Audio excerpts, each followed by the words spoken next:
खऱ्या अर्थानं जनसामान्यांचा नेता, बहुजनांचा नेता, गोरगरिबांचा नेता अशी विविध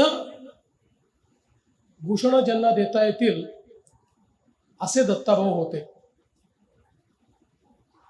अतिशय गरिबीतनं आपल्या जीवनाची सुरुवात करत स्वतःच्या कर्तृत्वाने आपल्या पायावर उभा राहिलेला हा नेता होता. नितीनजींनी आता सांगितलं, जुनी पुस्तकं विकणं असेल, पेपर टाकणं असेल, आईस्प्रूफ विकणं असेल, यातून आपलं शिक्षण त्या ठिकाणी करत आणि स्वतःच्या पायावर उभे राहिले. युवकांचं संघटन उभं केलं.